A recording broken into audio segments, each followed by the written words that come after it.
பேர்லை நேயர்களுக்கு வணக்கம். இன்றைய நேர்காணலில் திமுகவிலிருந்து இளைஞரணி துணை அமைப்பாளர் திரு சர்வோதயன் அவர்கள் இணைந்திருக்கிறார். அவரோட பேசலாம். வணக்கம் சொல்லுங்கள். வணக்கம். திமுகவுடைய விருப்ப மனு வழங்கக்கூடிய தேதி நிறைவடைஞ்சிருக்குது. திமுகவிலிருந்து எத்தனை விருப்ப மனுக்கள் கொடுக்கப்பட்டிருக்கு, திரும்ப பெறப்பட்டிருக்கு அப்படிங்கிற டீட்டெயில்ஸ் சொல்ல முடியுமா? தாவேக்கா கிடையாதுங்க, வாங்கினது எல்லாத்தையுமே கொடுத்துருவாங்க. இப்போ ஒரு வாங்கினது சொப்பத்து ஒரு எக்ஸ்ட்ரா இருக்குது, அவங்களுக்கே தெரியாமல் தான் இருக்கும். இருந்துச்சுன்னா அது என்ன பண்ணுறது, தலைவர் பேர் ஒன்று கட்டி வச்சுருவாங்க. அதேமாரி ஒரு இயக்கம் தான் இது. இது வரைக்கும் 15,372 விருப்ப மனுக்கள் பெறப்பட்டுள்ளன அவங்க அஃபிஷியலாகவே திமுகவில் அனௌன்ஸ் பண்ணியிருக்காங்க. எப்பயுமே இப்படி தான் வருமா இல்லை எந்த தேர்தலும்? எப்போதுமே அப்படி தான். கலைஞர் பேரில் கட்டதாக இருக்கட்டும், அப்போ அவர் இருந்தபோது சொல்கிறேன், ஒரு திமுகனாலே ஒரு பெரிய ஒரு கிரேஸ் இருக்கும். அந்த நாளில் நீங்கள் அந்த அறிவாலயம் போனீங்கன்னா ஜேன்னு இருக்கும். ஒரு திருவிழாவுக்கு போகிற மாரி இருக்கும். எல்லாம் வருவாங்க. இந்த ஒரு முக்கியமான நாள்லாம் வரும்போது ஒரு 50 பேர் கூட கூப்பிட்டு வருவாங்க. ட்ரம்ஸ் இருக்கும், ஜெண்டை மேலே வைப்பாங்க. அப்போல்லாம் இது மேலே தாளத்தோடு வருவாங்க, கட்டுவாங்க. அப்போ தான் எல்லாருமே ஒரு மாவட்டத்துலேருந்து வருவாங்க, தமிழ்நாட்டிலேருந்து அங்கேருந்து எல்லாம் வருவாங்கல்ல. அவங்களாம் பார்த்துப்பாங்க, சந்திச்சுப்பாங்க. வந்திருக்கேன், நீ கட்டியிருக்கியா. அதெல்லாம் இருக்கும். என்ன இப்போ கொஞ்சம் லிபரலாக இருக்குது. அப்போல்லாம் பார்த்திங்கன்னா மாவட்ட செயலாளருக்கெல்லாம் பயந்து, இப்போ ஒரு மாவட்ட செயலாளர் இருக்காங்க, அவங்க ஒரு தொகுதியில் கட்டுறாங்கன்னா அங்கே கட்டவே மாட்டாங்க, அவர் பேரில் கட்டுவாங்க, வேறு கட்ட மாட்டாங்க. இப்போ கொஞ்சம் அது லிபரலைஸ் ஆயிருக்குன்னு நினைக்கிறேன். ஐ திங்க் ஸோ, என்னோட தனிப்பட்ட கருத்து. ஏன்னா எல்லாருமே கட்டியிருக்காங்க, இளைஞர்கள்லேருந்து பொதுவாக எல்லாருமே கட்டியிருக்காங்க. அது ஏன்னா தலைவர் மேலே உள்ள நம்பிக்கை. சாதாரண அடிமட்ட தொண்டனை கூட அவர் ரெகனைஸ் பண்ணி மேலே கொண்டு வருவார் அப்படிங்கிற ஒரு நம்பிக்கை. உடனே கலைஞர் கடத்தது இல்லையான்னு கேட்காதீங்க. அப்போ கட்சி வேறு மாதிரி இருந்தது. ஏன்னா ஒரு மாவட்ட செயலாளரே ரொம்ப ஒரு மதிப்பு மிகுந்து இருப்பாங்க. அவங்க மேலே இருக்கிற மரியாதை அப்போ இருக்கிற கட்சிக்காரங்க, அப்போ இருக்கிற ஜென்ரேஷனோட மனநிலை வேறு. உடனே இப்போ மாவட்ட செயலாளர் அருமையாக இல்லைன்னு கேட்டிங்கன்னா அதுக்கு அப்படி கிடையாது. இப்போ இருக்கிற ஜென்ஸினுக்கு நம்ம வந்துட்டோம். இப்போ இவங்களோட மனநிலை வேறு. எல்லாருமே இப்போ ஒற்று போகக்கூடிய ஒரு ஒத்த கருத்துடைய இதாக தான் இருக்காங்க. இப்போது க்யூரியாசிட்டியாக பார்த்தீங்கன்னா ஓபி ரவீந்திரநாத் அவர்கள் ஒரு விருப்ப மனு கொடுத்துருந்தார். அதில் முதலமைச்சர் போடி தொகுதியிலையும் துணை முதலமைச்சர் ஆண்டிப்பட்டி தொகுதியிலையும் போட்டி போடணும்னு சொல்லி விருப்பம் கொடுக்குறாரு. இந்தமாரி பல பேர் முதலமைச்சர் எங்கள் தொகுதியில் போட்டி போடணும் அப்படின்னு சொல்லி கொடுப்பாங்க. இதெல்லாம் அவங்க கன்சிடர் பண்ணுவாங்களா?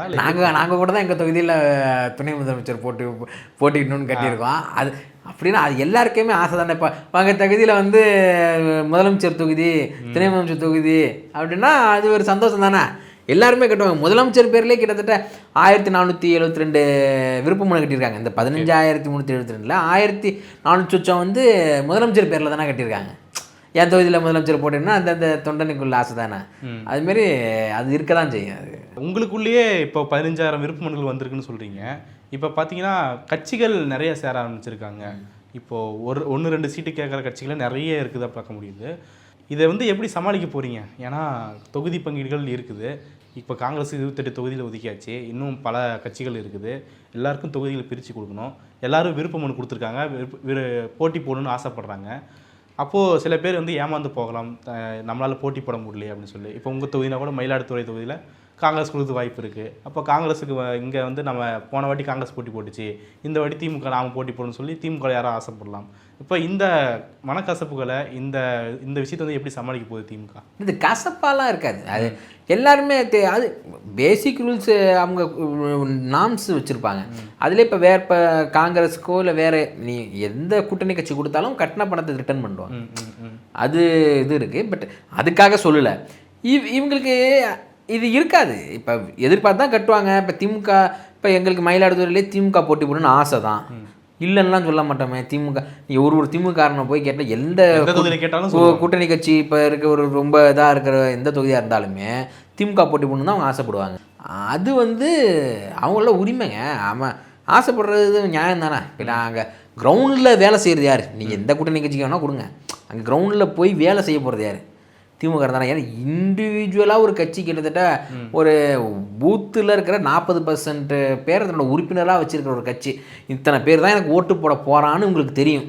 ஒரு திமுகவோட வார்டு செயலாளருக்கு, இந்த பூத்து கமிட்டி பொறுப்பாளர், பூத்து பொறுப்பாளருக்கு என் பூத்தில் இப்போ 167வது பூத்தில் இத்தனை பேர், இந்த 375 பேர் தான் ஓட்டு போட போகிறான், இவெல்லாம் என் ஓட்டுன்னு அவனுக்கு தெரியும். அவன் அன்றைக்கி எலெக்ஷன் போலிங் அன்னைக்கு அவன் வச்சு டிக் அடிச்சுக்கிட்டே இருப்பான். வந்துட்டாங்கன்னு. இப்போ ஒரு 3 மணி 4 மணி ஆகும்போது ஏன் இவெல்லாம் இன்னும் வரவே இல்லைன்னு போய் வீட்டுக்கு போய் கூப்பிட்டு வருவான். ஸோ அந்த இருக்குது இதெல்லாம் மத்தியானமே ஃபோன் அடிச்சிடும், நீ எப்போ வர, நீ எந்த டைத்துக்கு வரணும் ஃபோன் அடிச்சு. ஸோ களத்தில் முழுக்க வேலை செய்ய போகிறது திமுக காரங்க தான். அதனால் வந்து அவங்களுக்கு அந்த ஆசை இருக்கிறதுங்கிறது தப்பு கிடையாது. இப்போ அதனால் இவங்களுக்கு கொடுத்துட்டாங்களா வேலை செய்ய மாட்டாங்கன்னா அப்படி கிடையாது. ஏன் அல்டிமேட்டாக எங்கள் தலைவர் இருக்காருங்க. இப்போ நீங்கள் இப்போ எங்களுக்கு காங்கிரஸ் எம்எல்ஏவோ விசிகே எம்எல்ஏவோ யாராக இருந்தாலும் முதலமைச்சரை உட்கார போது யார்? எங்கள் தலைவர் தானே. இப்போ நான் வேலை செஞ்சு தானே ஆகணும். அதெல்லாம் செஞ்சுருவாங்க. என்ன நீங்கள் ஒரு விஷயத்தை மட்டும் நீங்கள் திமுக உள்ள இந்த கூட்டணி கட்சி இது 1000 வேறுபாடு இருக்கலாம். இவன் அவனை திட்டுவான், அவனை இது பண்ணுவான், சண்டை சச்சரவுகள்லாம் இருக்கும். ஆனால் எலெக்ஷன்னு வந்துட்டா அது எல்லாத்தையும் மறந்துடுவாங்க. இந்த நடுவில் கொஞ்சம் பக்கத்தில் அண்ணே நாகராஜன்னேன்ட்டு வந்துடுவாங்க, வந்து ஒன்று சேர்ந்துருவாங்க. அதுக்கப்புறம் எலெக்ஷனுக்கு அப்புறம் மறுபடியும் தண்டை அதெல்லாம். ஆனால் எலெக்ஷன் அப்போ மட்டும் இல்லை, நீங்கள் ஒன்றுமே பண்ண முடியாது. திமுகவுலேயே அவ்வளோ இது இருக்குங்க. அந்த அவனுக்கு ஏதாவது ஒரு ஒன்றிய செயலாளருக்கும் அங்கே இருக்கிற மாவட்ட பிரதிநிதிக்கும் பிரச்சனையாக இருக்கும். எலெக்ஷன் அதெல்லாம் காமிச்சிக்கவே மாட்டாங்க. இவங்க 2 பேருக்கா பிரச்சனைன்னு நீங்கள் யோசிப்பீங்க. அந்தளவுக்கு ரொம்ப இதாக வேலை செய்வாங்க. கட்சின்னு வந்துட்டா அதெல்லாம் இப்போ மறந்து தான் வேலை செய்வாங்க. இதோட நீட்சியாக கேள்வி பார்க்கும்போது போன சட்டமன்ற தொகுதியில் காங்கிரஸோ இல்லை மற்ற கூட்டணி கட்சிகளோ போட்டி போட்டு வெற்றி பெற்றிருப்பாங்க, இல்லை தோல்வி பெற்றிருப்பாங்க. இந்த தேர்தலில் பார்க்கும்போது போன வாட்டி தானே அந்த தொகுதியில் அவங்களுக்கு கொடுத்தீங்க, இந்த வாட்டி நமக்கு கொடுங்கன்னு சொல்லி திமுக தலைமையில் முறையிடுறதுக்கு வாய்ப்பு இருக்குது. அதை எப்படி தலைமை சமாளிக்கும்? முறையிடுவாங்க தான், இல்லைன்னு சொல்ல முடியலையே.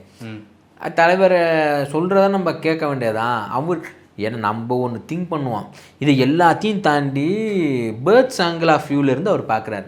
ஒரு விஷயத்தை எல்லாரும் நல்லது கிட்டது தெரியும். எத்தனை வருஷம் அரசியல் அனுபவம் இருக்குது. நாங்கள் கேட்போம், கேட்குறது நாங்கள் வந்து குழந்தைங்க மாரி கேட்போம். எது நல்லது கிட்டதுன்னா அப்பா அவருக்கு தானே தெரியும். அதனால் அவர் சொல்கிறத ஏற்றுப்போம். அதான் எங்களோட விருப்பத்தை சொல்லுவோம். இப்போ நாங்கள் வந்து ஒரு விஷயத்தை காமிச்சு கேட்குறோம், நல்லா இருக்குது வாங்கி கொடுங்கன்னு கேட்குறோம். ஐஸ்கிரீம் வேணும்னு குழந்தை கேட்குது, சளி பிடிக்கும்னு தெரியுது. குழந்தைக்கு பிடிக்குதுங்கிறனால அந்த இடத்துல ஐஸ்கிரீம் நாங்கள் கொடுக்க முடியுமா? குழந்தைக்கு உடம்பு செல்லாம் போயிட்டுனா என்ன பண்ணுறது? இல்லை அப்பா அதுமாரி இப்போ வேண்டாம்ப்பா, எனக்கு வேறு ஏதாவது சாக்லேட் வாங்கி தரேன்னு கொடுத்து அந்த நேரத்தில் சரி பண்ணிடுவாங்க. தேர்தல் சமயத்தில் இப்படி முரண்பட்டு யாரும் வெளியே போயிட மாட்டாங்களா? அந்த ஆபத்து இருக்குல்ல?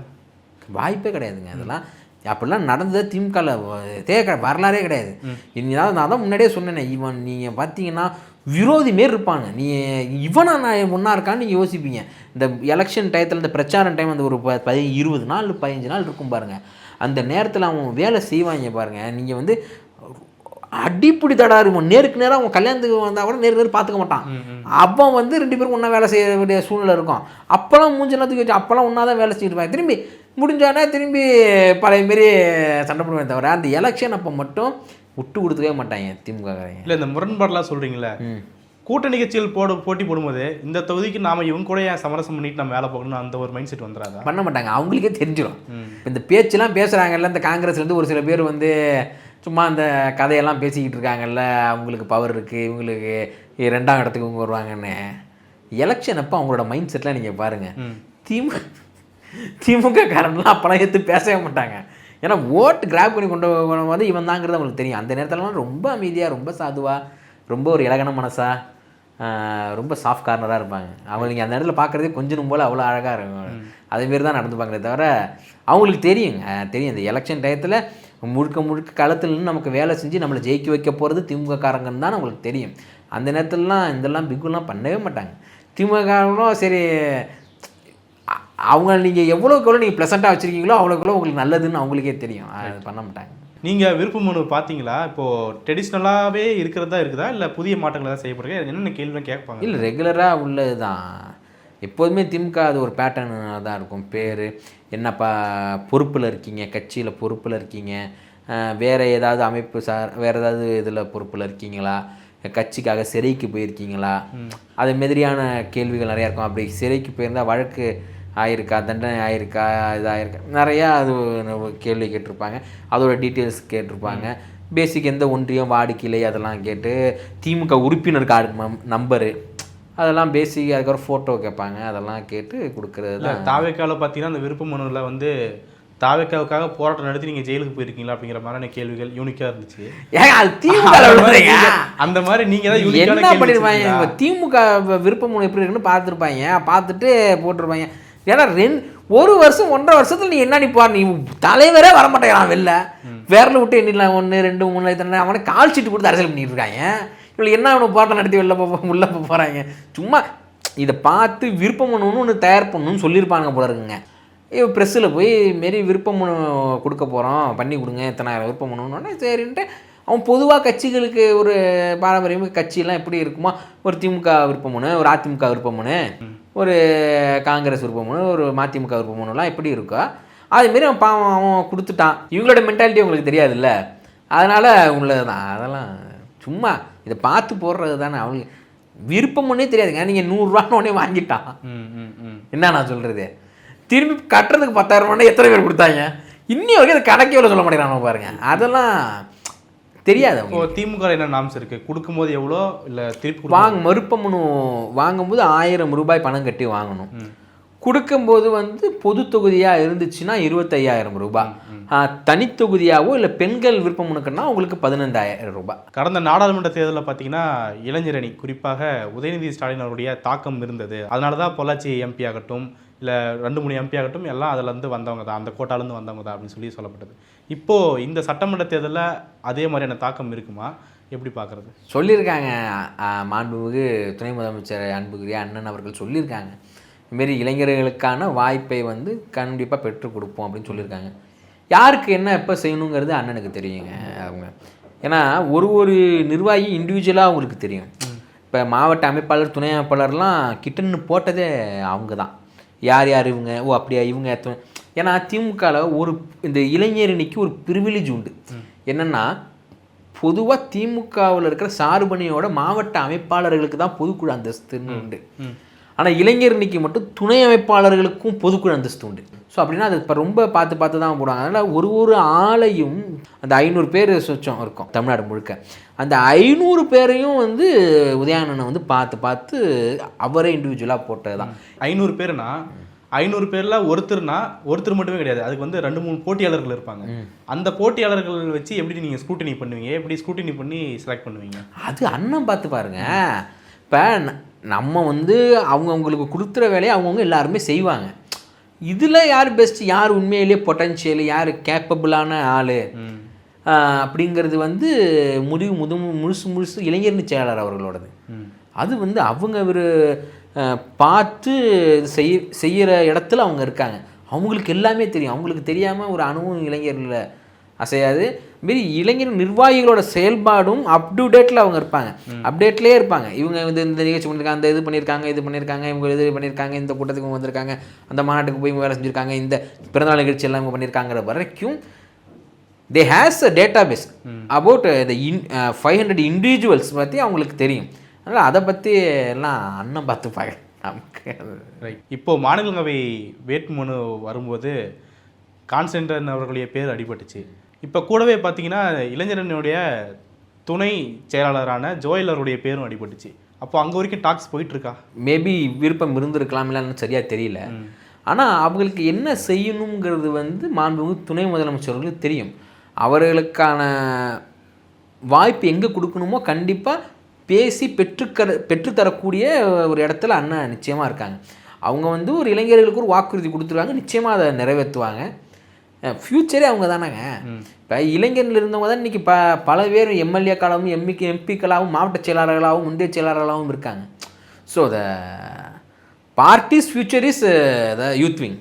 இங்கே இளைஞர்லேருந்து வர்றது தான் அதுக்கப்புறம் நீங்கள் கட்சியோட தாய் கழகத்துக்காக நீங்கள் செயல்பட முடியும்.